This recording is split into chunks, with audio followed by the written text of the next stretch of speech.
Om.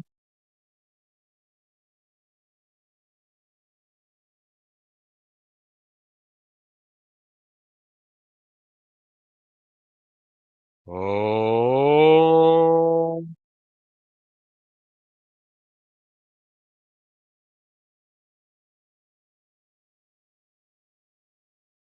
Sahana vavatu. Sahano bhunaktu. Sah viryankaravavahai. तेजस्विनावधीतमस्तु मा विद्विषावहै ॐ शान्ति शान्ति शान्तिः.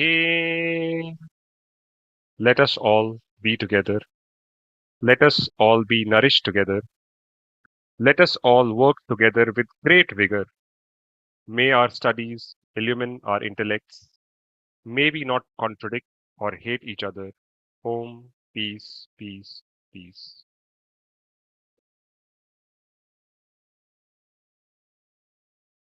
Namaste, Sairam, good evening, dearest brothers, sisters, and revered elders. Welcome to the second episode of this divine, nectarine, and sublime series called VedaRasa. Veda stands for supreme knowledge, and Rasa stands for juice. This evening, to share the sweet juice of the supreme Atmic knowledge, we have a special guest, Brother Nathan Naikar. He is no stranger to many of us, as in the first episode, he gave beautiful insights into the meaning of Sri Rudram. Brother Nathan is a Vedic astrologer and has deep love and passion for the Vedas. As some of you may know, he started his journey of learning Sri Rudram in 2010, which has not stopped, and like many of us, it has improved the quality of his life.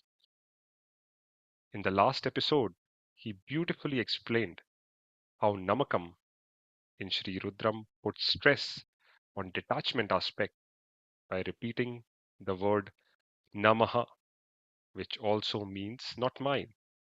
And today he will be talking to us about Chamakam, which is characterized by repetition of Chame, which means be mine. What is to be discarded and what is to be desired? All our evil tendencies are to be discarded. and divine grace and spiritual wealth is to be desired so that it can be offered to achieve universal peace and well being. Like Brother Nathan shared last week, in powerful words of Ramana Maharishi, let what comes come, let what goes go, and find out what remains. What remains is the supreme universal consciousness, or Shiva. Without any further ado, I would like to welcome Brother Nathan to share his thoughts further on Sri Rudram with all of us this evening. Over to Brother Nathan.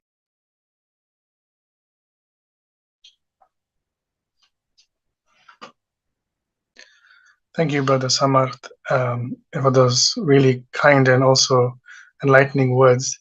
You and Brother Kavir have a very, very good way of speaking and putting forth ideas. So I'm going to try to also follow that in the talk today. I will start with a Guru Mantra, since we're all learning on this journey. Om Gurave Namah. Om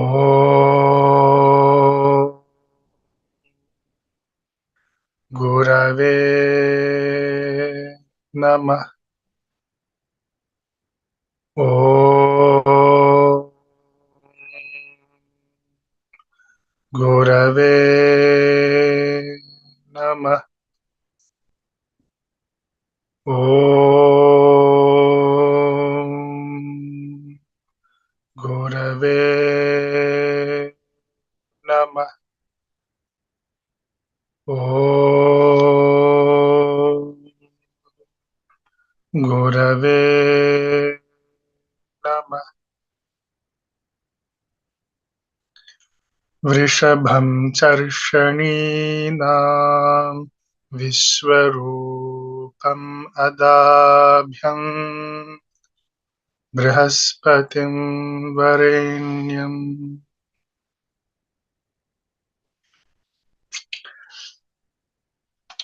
I share my screen. Okay.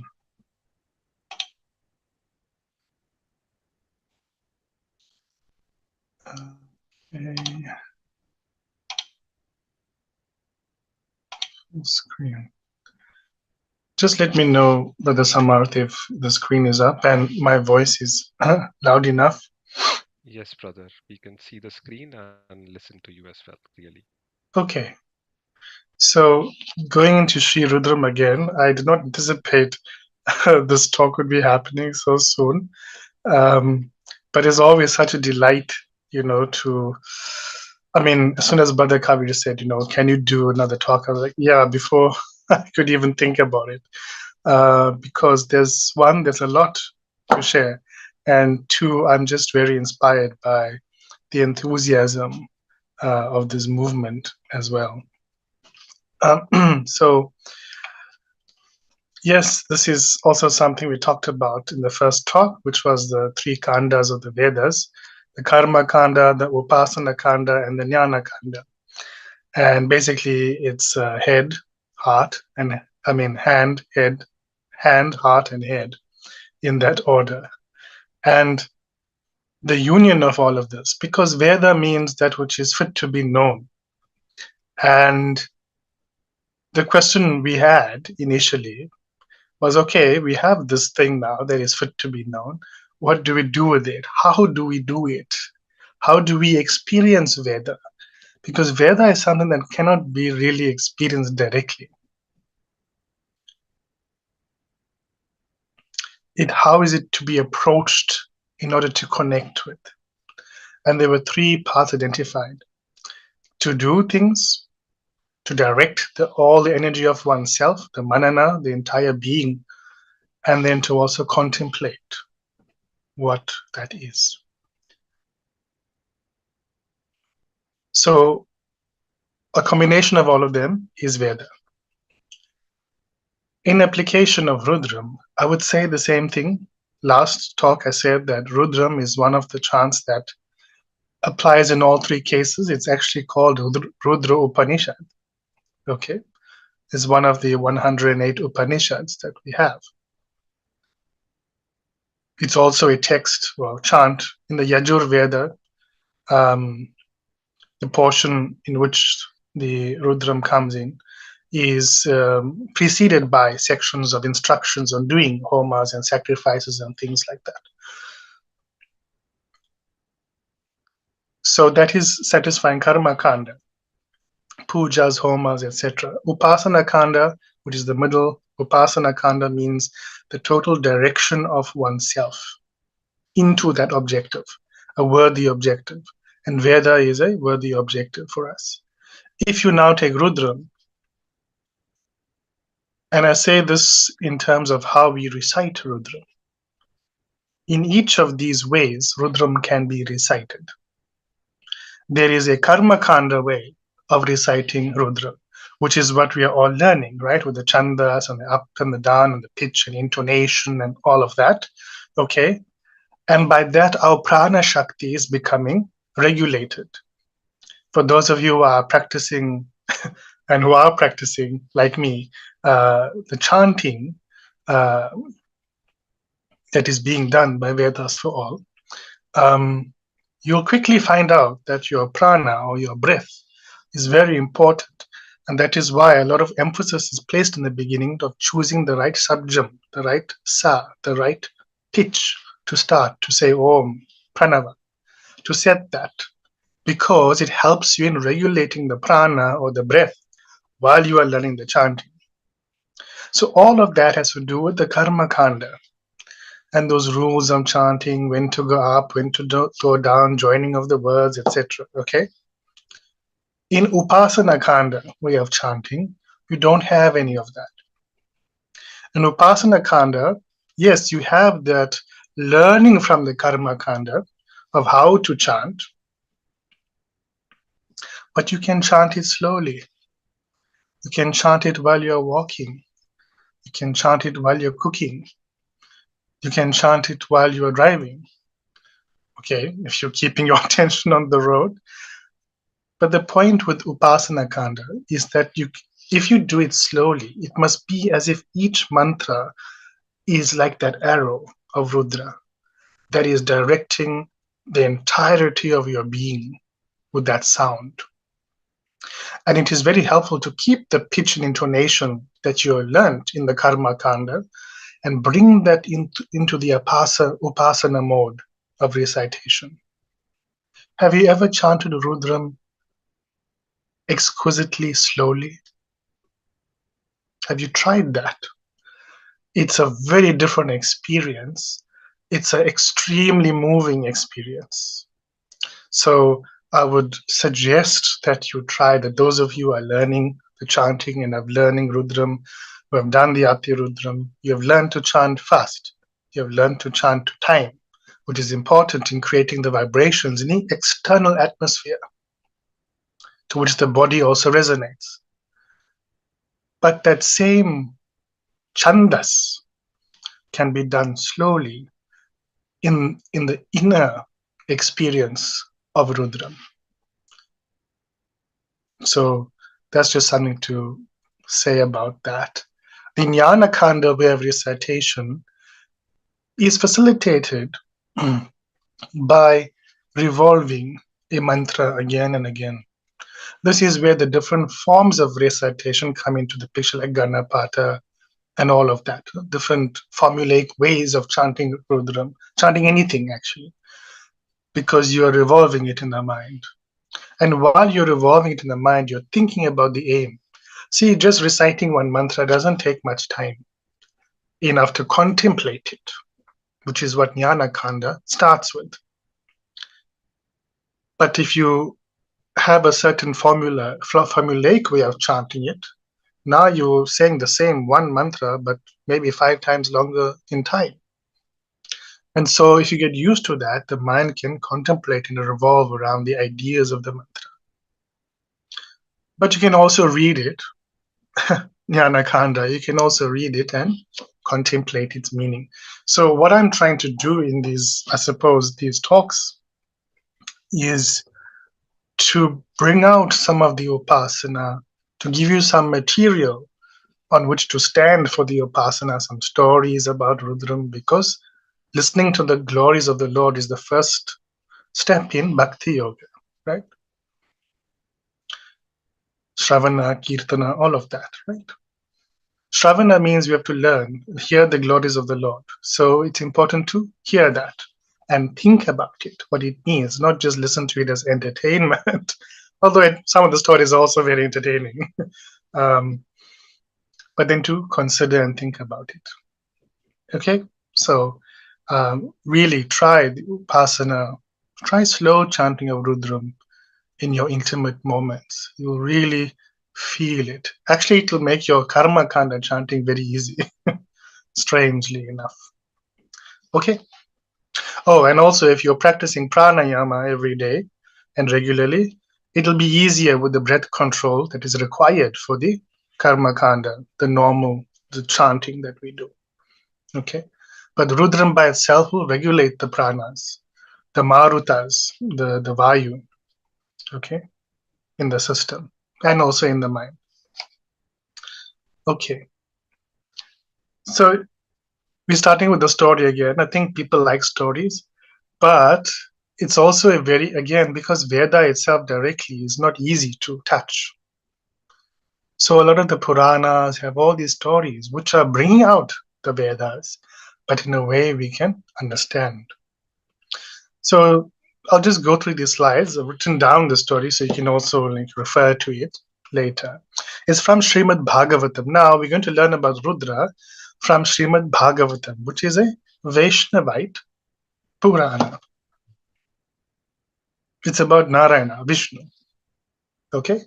But we're going to learn about Rudram from there. Because again, there's no such thing as I only worship Shiva or I only worship Vishnu. Again, that is not Veda. Veda is united in all these, right? We must know what the higher purpose is, the common thread. So anyway, so I will keep pushing that kind of perspective because it is the Vedic perspective. So there was this king called King Prachinabhari. He married someone called Shatadruti, and they had 10 sons together called Pracetasa. Now, all 10 of them had the same name. So Pracetasa 1, Pracetas 2, Pracetas 3, like that. While traveling the earth in search of suitable wives, as you do, they stumbled upon the Narayana Sarovara, which was a lake. This immense lake that looked like an ocean in itself. And the waters of that lake were so pristine and calm, like the mind of a great soul. That's directly from the text. Mahatmana. And a stillness presided over the environment around the lake. All the creatures living there were peaceful and happy due to the protection afforded by that lake. Have you ever thought of a lake giving someone protection? Right? So this is a point, a clue to you that something else is happening here, right? How is a lake giving us protection? Those of you who are studying Rudram, who are learning Rudram to chant it, you will notice when you read this story in this chapter of the Bhagavatam, if you do, you will find a lot of words that are similar to a lot of the words in Rudram when you chant. So in this chapter in a Vishnu Purana text, you have a lot of words from Rudram in it. Okay, that's why I'm going into this. That lake was full of lotuses of different varieties, particularly of the blue and red kind. Now, when Rudra was born in the beginning as a baby, Brahma, from Brahma's eyebrows or forehead, right? He appeared to be red and blue in color. That's something I forgot to tell you last time. So now when I'm reading this text and I see, these lotuses on this lake, especially have very prominent red and blue ones. Now, why would someone take the trouble to tell us that? So you can already see where this is going. This is how you must read Puranas, right? There are a lot of linkages and cross linkages happening. So it's giving you an indication of what we are talking about here.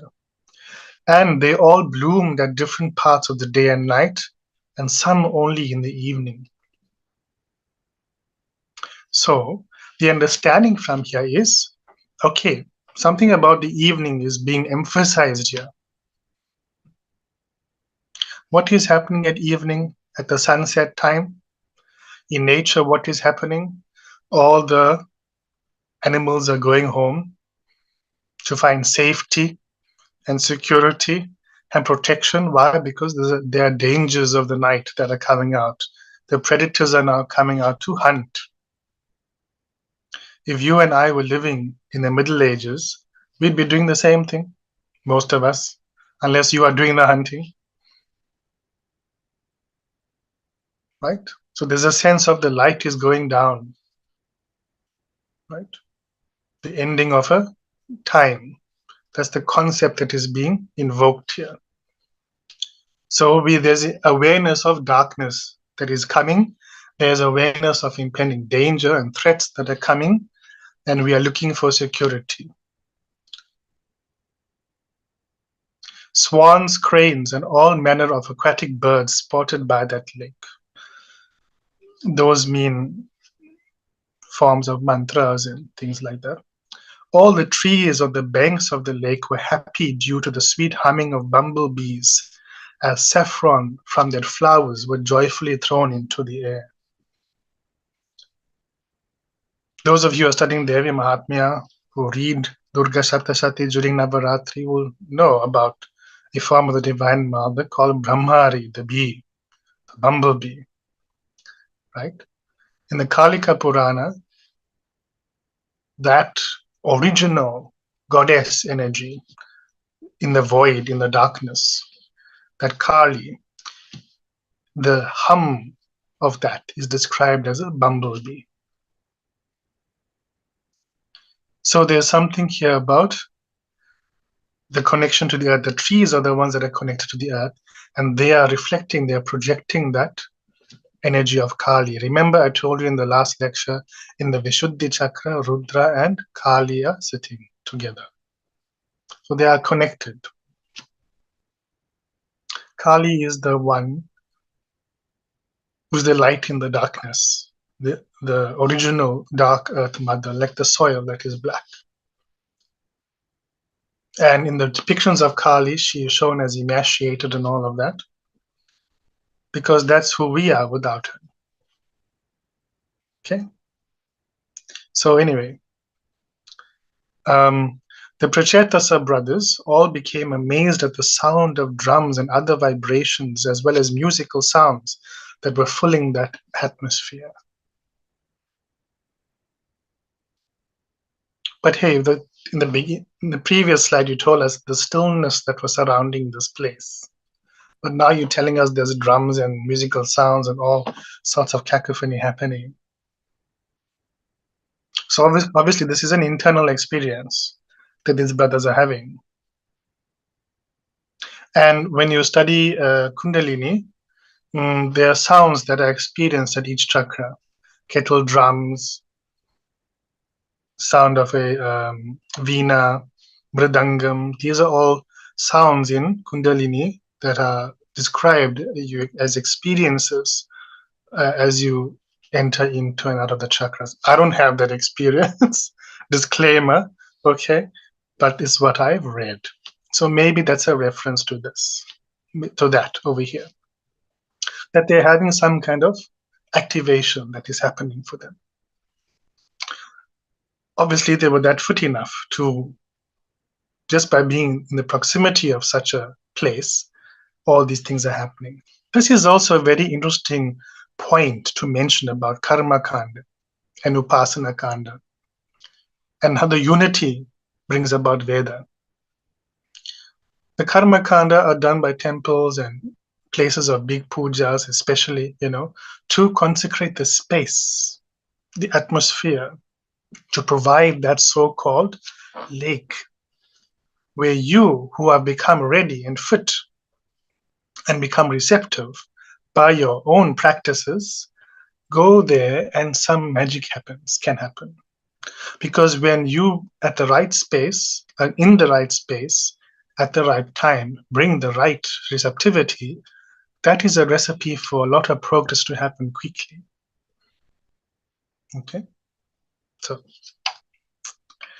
being pleased by their devotion, piety, and uprighteous behavior, Sri Rudra appeared from out of that lake to meet them and bless them with upadesha or spiritual instruction. From a lake that is called Narayana, by the way. Rudra is emerging from this. In that moment, this is from the text, this part is from the text. In that moment, so in other words, like a flash, as quickly as that, from those waters arose, amidst the company of great souls and devotees, Rudra and the Rudra Ganas, his attendants. His features appeared like molten gold, dark blue was his throat, his face adorned with 3 eyes, and being of a merciful and beautiful countenance. The brothers fell down in obeisance, being physically invigorated and mentally in awe at the very sight of him. Rudra then gave them mantras in praise of Narayana. And there's many, like it's a long list of mantras that are given by Rudra, right? To them, to help them. So here's a description of Rudra, if anybody wanted it.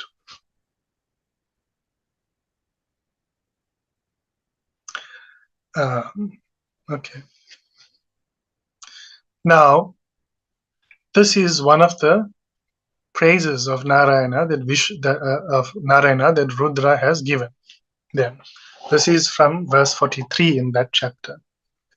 Shakti Trayas Sametaya Midhushe Ahankritatmane Chetakuti Rupaya Namo Vacho Vibhutaye. Rudra is praising Narayana. You have filled this place with 3 Shaktis. You are the most bounteous of all things here. Midushe, Midusha. Sometimes in the Sanskrit is also written as Mil. There's a vowel in Sanskrit that is an L sound, but it's not pronounced like L. Like La is a L. Okay? But sometimes it's easier to say Midhu instead of Miru. So you'll see that change happening in the Sanskrit from classical Sanskrit to the sort of one that we know now. You hold the sense of embodied self, ahankritatmane, ahankara. You are holding that. You are not that, but you are holding that and make it fit and willing to embrace whatever that needs to be done. Cheta in the awareness, kuti rupaya.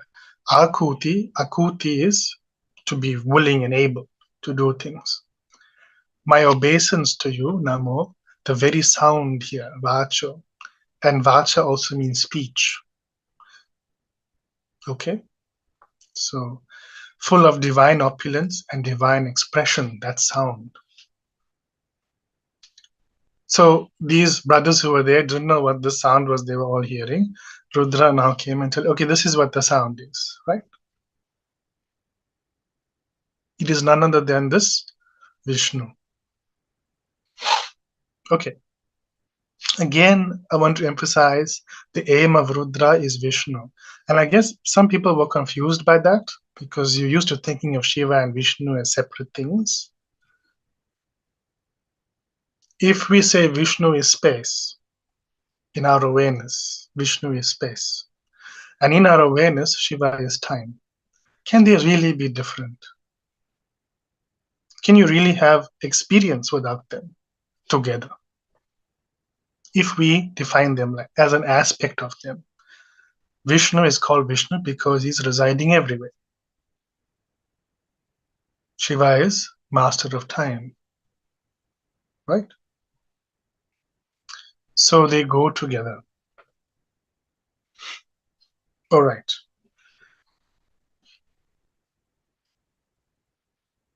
Okay. I'm also happy to take questions in any time, right? So this mantra, this guy, this Rudra Gayatri has come. So after they saw Rudra and Rudra blessed them and gave them this long, Rudra said, I'm going to tell you one mantra now. Listen very carefully. He told them in the text, listen very carefully. I'm telling you now one mantra. But it was like over 40 verses, right?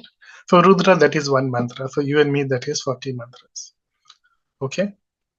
So after that, these brothers, they became so invigorated with that sense of tapasya and energy that they received in body and mind, that of course now you can't go and find a wife when you're inside like this raging, right? It has to be directed somewhere. So in other words, Rudra is acting like a guru for them.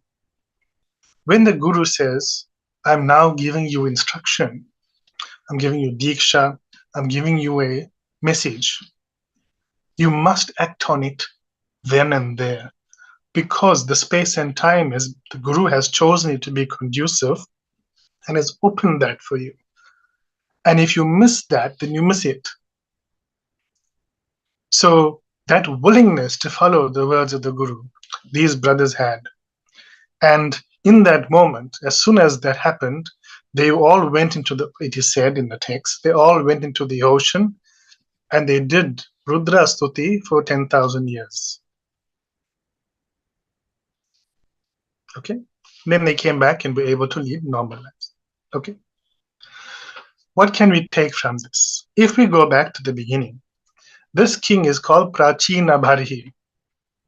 Prachina means something that has been around for a very, very long time.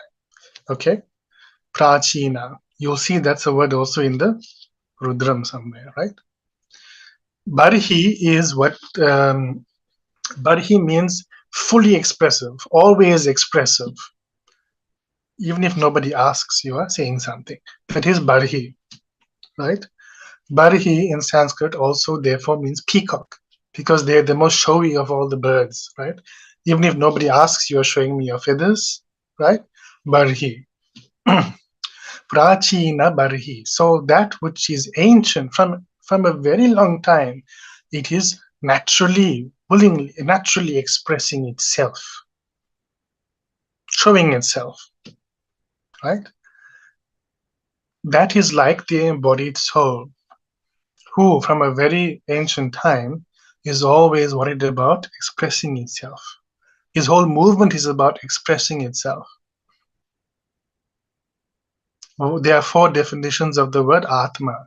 One of them is to do with expression. He married somebody called Shatadruti. Shatadruti is like a tongue twister, you know. It can easily be called Shatarudri.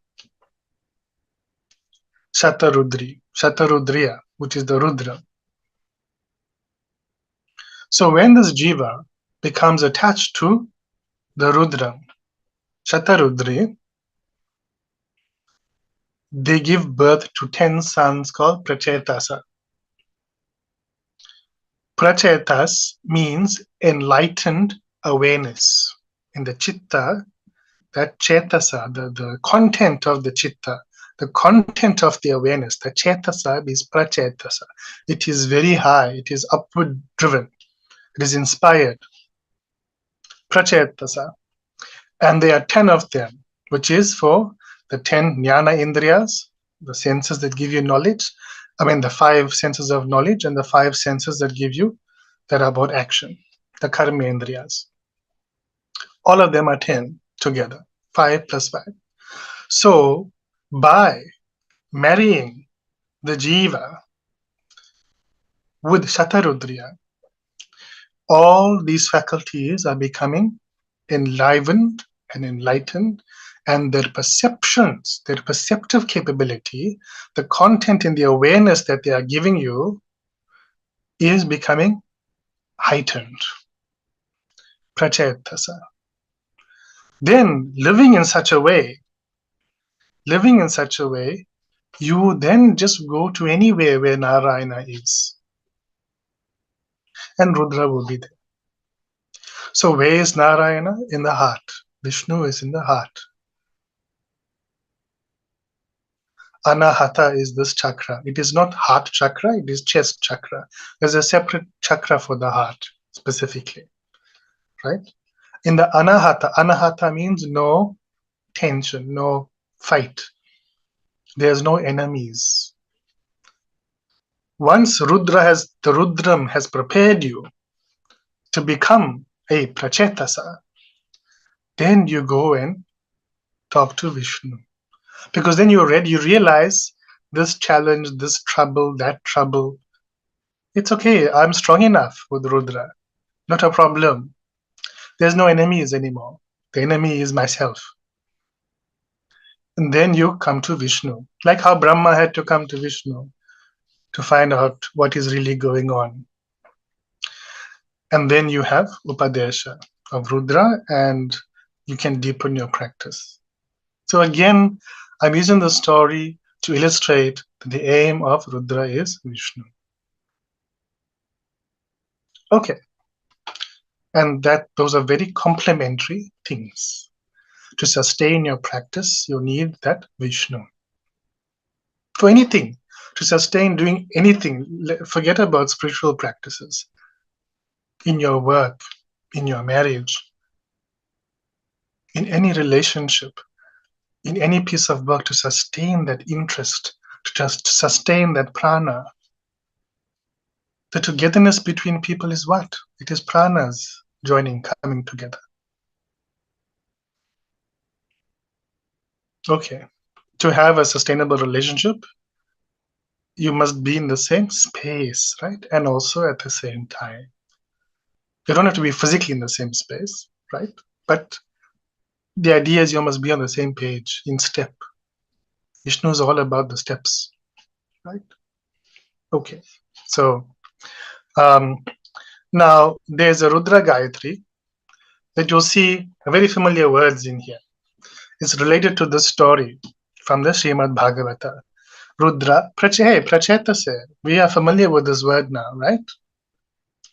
Milushtama, again, it's Midushtama, depending on how you, which kind of Sanskrit you're using. We've heard that word also. Kadrudraya prachetase, Milushtama tavyase, Vochema shantamam hride.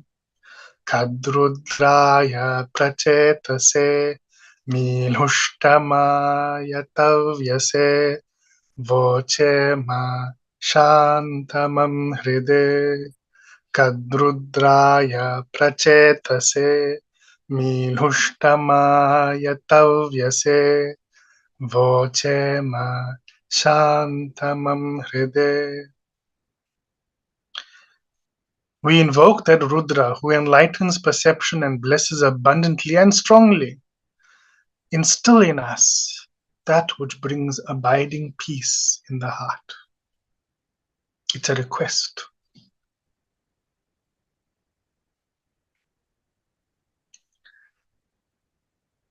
This is Gayatri. So in Gayatri Chandas, that's why it's called a Rudra Gayatri, because the Chandas is Gayatri. Each line has 8 syllables. They must have 8 syllables. Okay? Then it is Gayatri Chandas, which is a very uplifting Chandas, arising, awakening Chandas. Okay? All right. Now we can go into we did the dhyanam and all that for the first mantra. I'm just sharing with you the falita or the fruit, the dhyana for the first mantra that we did last time. I didn't share. The fruit is of this recitation or dhyana of this mantra is receptivity to divine grace and personal leadership qualities. And we also talked about the first mantra of the first anuvaka of Namakam. The falita for that mantra is fearlessness due to a clear mind and clear conscience, protection, and strong conviction. So that first mantra in the Namakam of Rudram is about getting that clarity of mind, that focus, and that conviction. Because in the face of trouble, in the face of the world at large, you need that first. Okay? You must have that willingness, that resolution must be there. Okay? Now we can go into the second mantra. This is the dhyana shloka for that mantra. The dhyana shloka here is Dhyaya Devam Sasmitam Syandanastam Devya Sardham Tejasa Deepyamanam Ish Vishvasalankrita Bhujabhyam Shurakaram Stuyamanam Suraugehi. We, or I, meditate upon that divinity of smiling countenance. So you must visualize this. Seated in a chariot whose other half is Devi. He's sitting in the chariot with Parvati, who is effulgent, who has a capable and valiant form, with his hands adorned with arrows and quiver, and who is praised by the gods. So, of course, if you're sitting with your wife in the car with your gun or your weapons, you're not going to call them weapons. You're going to call them ornaments, right? You're going to be keeping them peacefully there just in case. Okay, I'm just trying to make light of the this shloka, but that's the idea. That's how I remember it quickly when you're chanting, right? So the when we talk talk about this syandana means chariot. Syandana actually means that which is moving fast all the time. It has a capacity to move very quickly. Syandana. Syandana also means that which is dropping down, is falling. So you have a sense of something like a waterfall. Syandana in this context, you can picture a waterfall. It's moving fast, but it's also falling at the same time. So after saying sasmitam, smiling countenance, smiling at you, the sense is the benediction or the blessings from the smile towards you is gushing towards you like a waterfall, Syandanam. So when you picture this, he's sitting there in the chariot with Parvati, smiling, and that benediction is rushing towards you like a waterfall. Okay? You'll see the word manam is here a lot, yeah? To do with the mind. Okay? So yeah, each mantra you can go into a long discussion about the words in each word, but just taking one word, Syandana, and taking it out a bit more for you, you see how the image changed, right? So like that, each dhyana, as you contemplate it, that's the jnana kanda, right? What I just did was jnana kanda. You take something, you sit with it, you think about it. What are other ways this can work, and what does that mean, right? And you change, you transform what was just sitting in the chariot to something really completely different. Okay.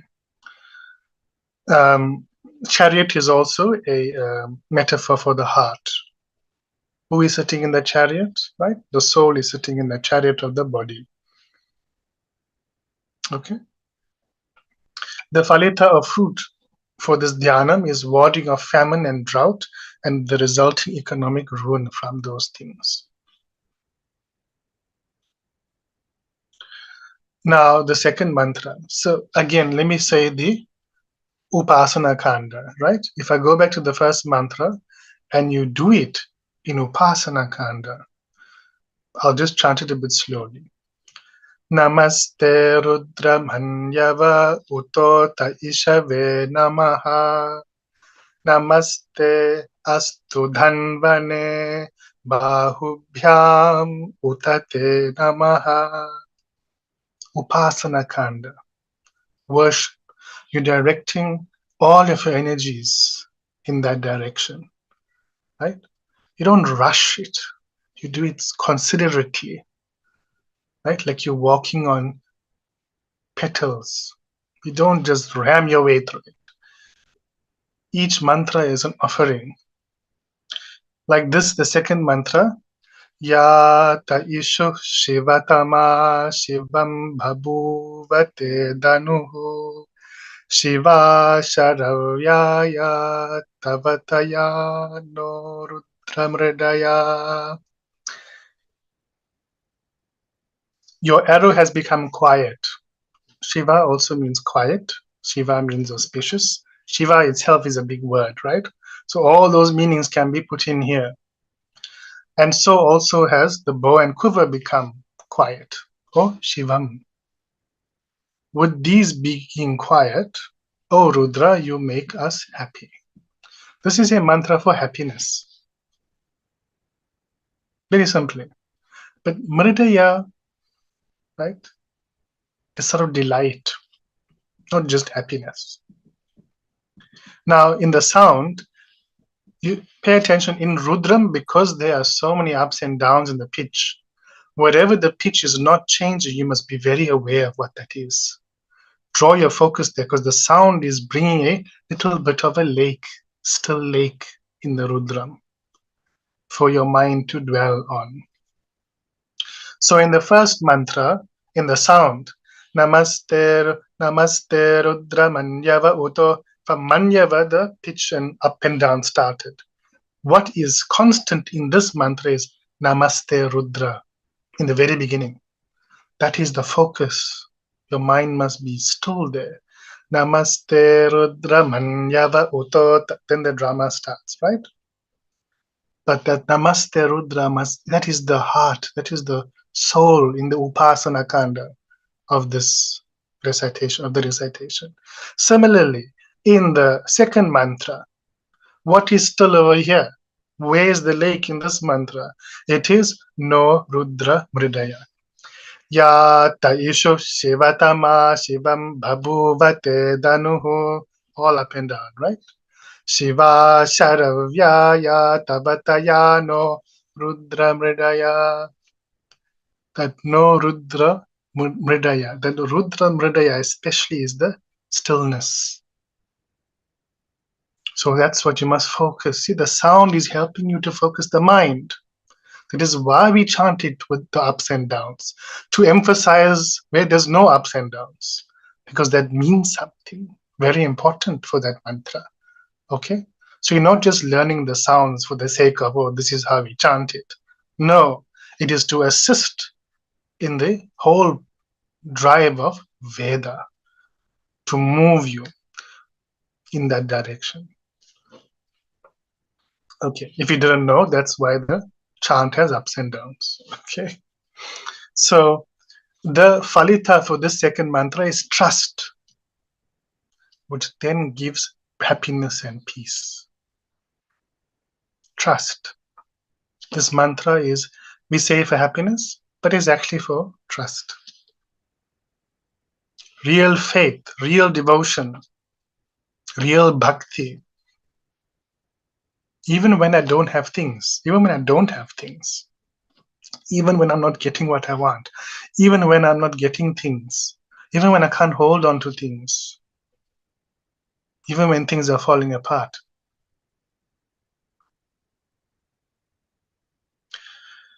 Tayano Rudra Mridaya. Okay. All right.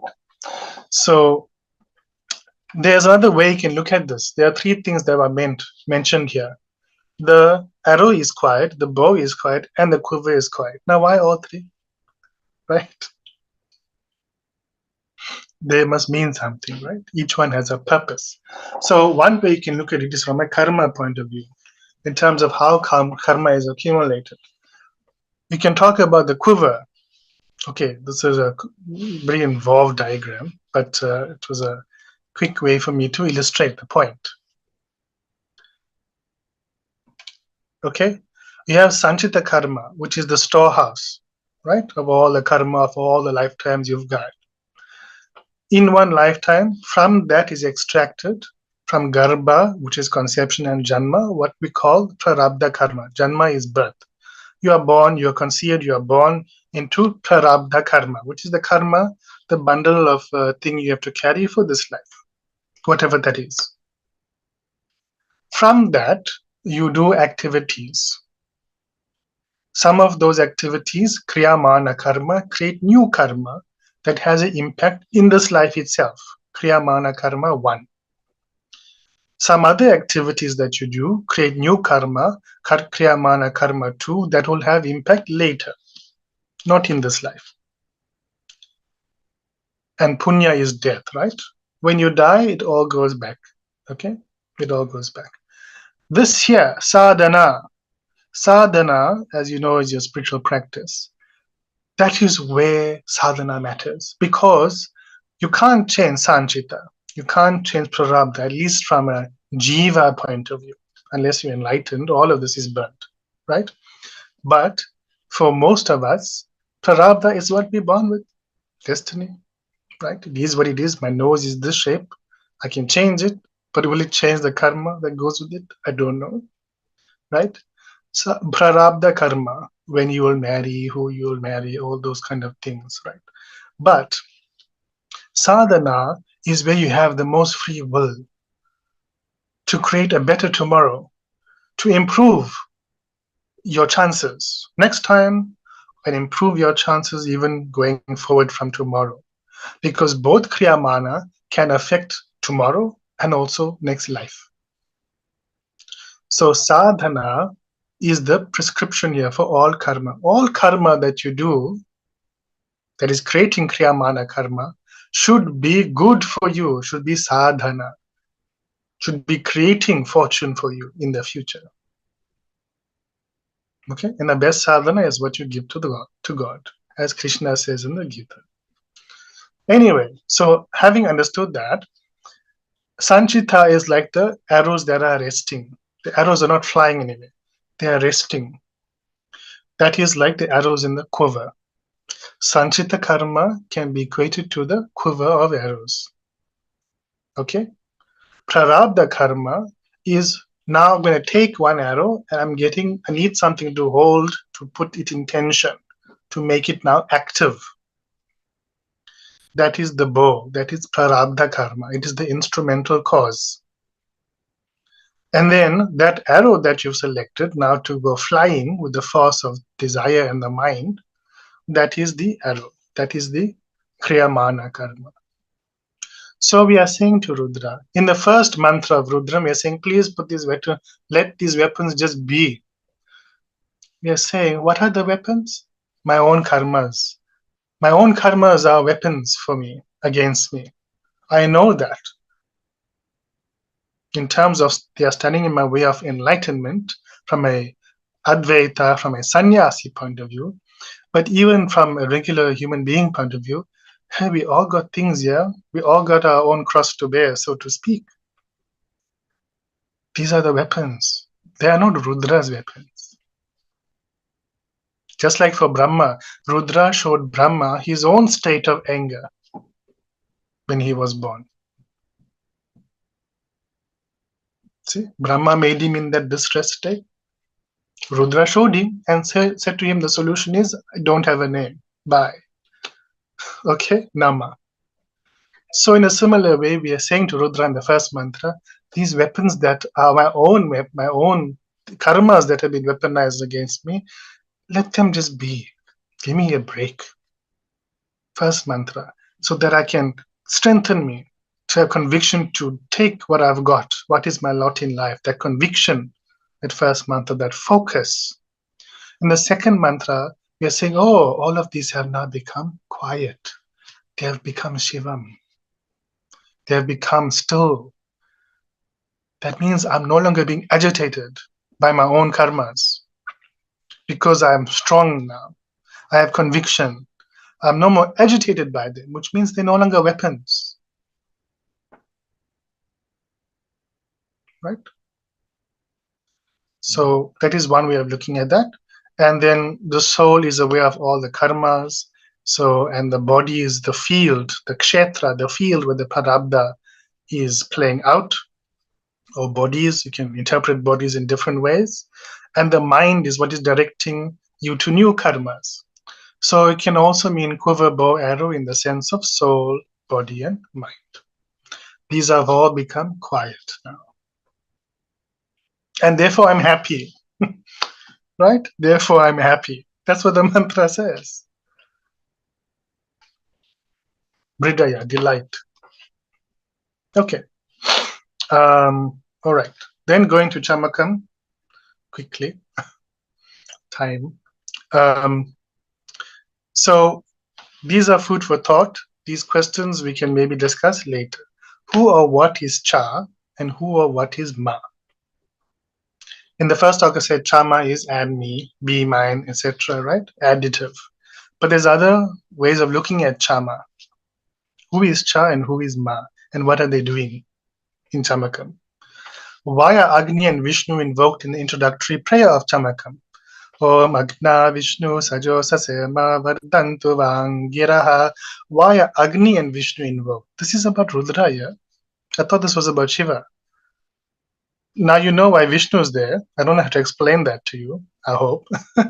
But why is Agni there? What are they doing? Why are they invoked at the beginning of Chamakam? Why does Chamakam start and end with Vaja and Prasava? In the beginning of Chamakam, Vaja, Prasava I mentioned. First two items. Last two items before the ending part, ending prayers of Chamakam, Vaja and Prasava again mentioned. They are book-ending Chamakam, Vaja, Prasava. What are they? And why are they on either side of Chamakam? See, Jnana Kanda means you must know what you're chanting. Jnana Kanda means you have knowledge of what you're doing. Just like driving a car, you can drive it by just following a step-by-step guideline someone is telling you. But but driving it with knowledge is much better. So all these questions are aimed at bringing out the Jnana Kanda in what we are doing. Why does Chamakam emphasize objects of desire? If I do not find, see, we said last time, Namakam must take you to Shiva, and then with Shiva you go into Chamakam. But how many times have I chanted Rudram? Did I reach Shiva? Being honest with myself, no. So what is happening? What is Chamakam in that context?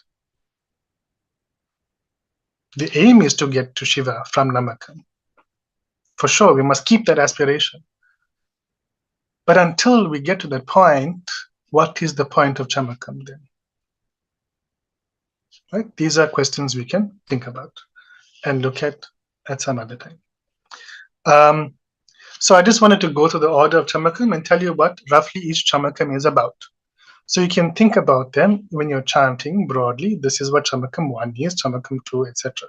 They also call Anuvakam, but there's other words for each part of the Chamakam to do with sacrificial rites. They call different names, not just Anuvakam. So that's why I'm just keeping it simple and saying Chamakam 1, Chamakam 2. Okay. Chamakam 1, again, is starting with Vaja and Prasava. It's a list of things that are giving physical fitness or speaking to physical fitness, mental acuity, empowered discriminative faculty to handle the mind and body better. You need the tools, but you need to know how of the tools and what are the best practices as well, right, to use them. Chamakam 1 is all about that. Chamakam 2, social success. Now it's going beyond just you. It's you and other people in this world, right? Social success, such as your leadership and recognition, those qualities are very helpful. Capacity to meet the challenges of life as a community of beings. You want things in this world. So does every other being in this world. How is it going to work then if everyone has an individual approach to success? How sustainable can it be? See, Chamakam 2 is evoking that sentiment. Chamakam 3, qualities and things which motivate an individual in going beyond the individual limits of physicality, capacity, and knowledge. To go beyond. See now, after you have individual success, you have social success, most of us will just sit and look pretty and be happy with ourselves. But is that what the human life is for? Chamakam 3 is about, no, go, get up, carry on. There's more to do. right? It's about strengthening beyond that convenience, comfort criteria. As far as Rudram is concerned, if you have individual success and if you have social success, you are just beginning spiritual. You're just beginning the journey. Okay. Chamakam 4 is all about nourishment of the individual, of the family, of the community, and of the world. All sorts of grains and food items are mentioned in Chamakam 4. Each of them has their meaning and all that, but we're not going into that. Roughly, this is what Chamakam 4 is bringing about. See, when you're chanting it, now have this intention in your mind. That is upasana. You're bringing a feeling to direct while you're doing the recitation. You're not just doing the recitation. Chamakam 5, having enough supply and the correct use of resources at the individual, family, community, and world level. Chamakam 6, success in the realm of the gods. What that means is these are things beyond our control. See, it's first individual. I have individual problems. Then I have problems because of me and other people. Chamakam 2. Between Chamakam 2, I need nourishment and I need resources. We all need them, all of us together in a sustainable manner. 4 and 5. Then Chamakam 6, well, problems between me and the gods, the owners of the energies in the cosmos. I don't want them to have a problem with me. They'll cause disasters, things that are not in my control, things that are not in our community control or world control, right? Things that are above that. Energies that are beyond our normal reckoning, which impact our well-being and govern our faculties. Chamakam 6.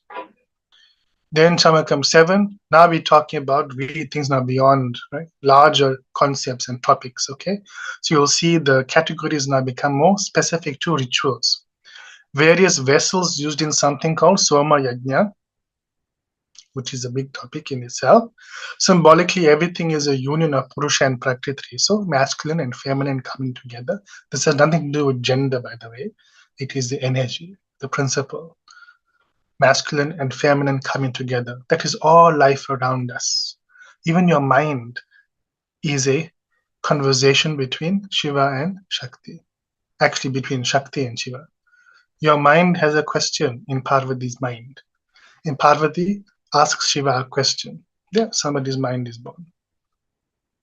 Right? In the yogic texts, in the Puranas, wherever you see, oh, Parvati asks Shiva something, you must know, you must pay very great attention to what is now being discussed, because Shiva doesn't just discuss anything with anybody.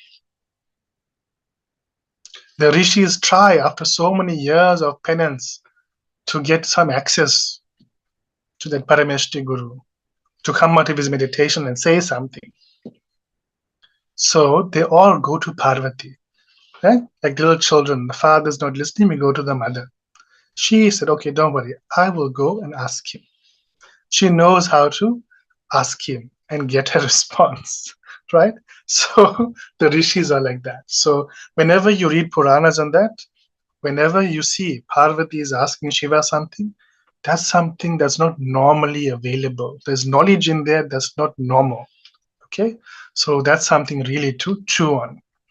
Anyway, Soma is the lunar principle as the uniter of both and also the fruit thereof, right? Which is life itself. So the idea here is maybe become receptive to that, to this life that is all around us, that is moving in the cosmos. May I become aware of that outside of myself and my problems. May I become aligned with that. Chamakam 2, I need to have that. I need to gain that understanding and energy. Soma is a big thing. Instruments of Chamakam 8 is all the instruments now that are used in that yajna, Soma yajna, okay? And also some additional processes as part of that yajna. So here we're talking about the inner life, to be willing to go inside, to be willing to face what is unknown and undefined. We also have that fear which limits us and limits the things we can have.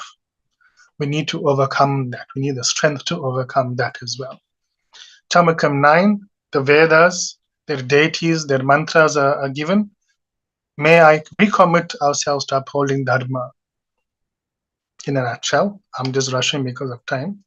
Chamakam 10, they are all classes of beings that are all kinds of creatures. All creatures that are being created are listed here, but they are using the metaphor of types of cows to indicate that where in the life process the creature is, what kind of creature it is, right? That's a metaphor for many lifetimes. So may I be ever connected and responsive to the divine, no matter what life form or stage of evolution I am taking or I'm having or facing. Chamakam 11 lists numbers in various groupings, which again we can talk about, which in short signify activating and motivating potencies at a causal or root level. Okay, seed, bija level, ending with Vaja and Prasava again. May I or we be ever rising in spiritual evolution, no matter what we have and don't have. And that is a summary of the order and sort of the meanings in the Chamakam as groupings. And I'll just end with this quote by Baba. They say they follow the path of bhakti, but what they follow is the path of bhukti, which is consumption. That is not the proper type of devotion. We must be ready for everything. See, the readiness, that first mantra of Rudram, that readiness. Even to make a valuable diamond, you will have to cut it skillfully. Without cuttings, its real value will not be realized. By who? By the diamond, right? Therefore, when the human being undergoes various trials, tribulations, and troubles, their true essence will arise. Devotion, devotion, devotion. When the essence of all the scriptures and all the great texts are extracted, the nectarine wealth that is granted is real devotion. Very strange, you're talking about being cut and facing troubles, and then he suddenly mentions devotion 3 times. So I brought this quote to also encourage you to try the Upasana Kanda in your private recitation of Rudram. It will really be a transformative experience. I'll just end with the peace prayer. Om Sahana Vavatu Sahano Bhunaktu Sahaviryam Karavavahe Tejasvinavadhitamastu ma vidvishavahe. Om Shanti Shanti Shanti. Shri Gurubhyo Namaha Harihi Om. Thank you, Brother Samarth. I'm over time.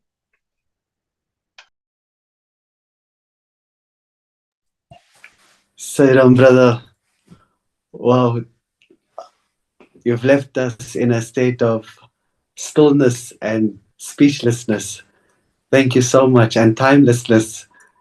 I think you said you've gone overtime, but currently what is happening is the Cricket World Cup, and they go to something very exciting called a super over.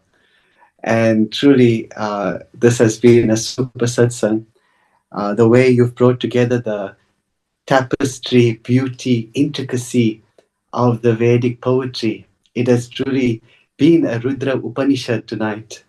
And thank you so much, brother, for your time. I think I speak on behalf of all the brothers and sisters who've joined on Zoom and YouTube and will watch also the recording. Thank you for taking the time out to share such pearls of wisdom and encapsulate the essence and the beauty of the Sri Rudram so magnificently. As you mentioned, the Manasarova, the stillness of the lake, and when we're chanting the middle intonation, how beautiful now when we listen to Rudram, when we chanted, to get to that beautiful equanimity and serenity. Thank you for sharing. And the Upasana Kanda, the Jnana Kanda, the Karma Kanda, as Baba also alludes to with the Kanda, it also means the sugarcane. And yes. That's how beautiful and apt for VedaRasa. You've brought the sweetness Sure, of all yes. these of all these 3 parts together. Truly, the time has gone so quickly, even last week as well. And you've brought the two parts of Namakam and Chamakam together so beautifully. Thank you so much. And as we now chant the Rudram and we listen to it, the sweetness will really blossom from within. And sisters and brothers, if you'd like to get in touch with Brother Nathan, we've put his email in the Zoom chat box, and on the YouTube, we'll also put it in the description as well, so you can be able to ask him further questions. A reminder that we also have every morning Zoom satsang, Veda offering and chants of the Shri Rudram each morning. That's on Zoom, 5 o'clock South African Standard Time. And you're welcome to go on to vedasforall.org for further details. Thank you so much again, Brother Nathan. And we'll conclude with a prayer for happiness for all the souls in all the worlds. Om Swastif Prajabhyah Paripalayanta Nyayena Margena Mahi Mahisha Go Brahmanebhyah Shubhamastu Nityam Samasta Lokah Sukhino Bhavantu Samasta Lokah Sukhino Bhavantu समस्तलोकाः सुखिनो भवन्तु ॐ शान्ति शान्ति शान्तिः जय बोलो भगवान श्री सत्य साई बाबा जी की जय।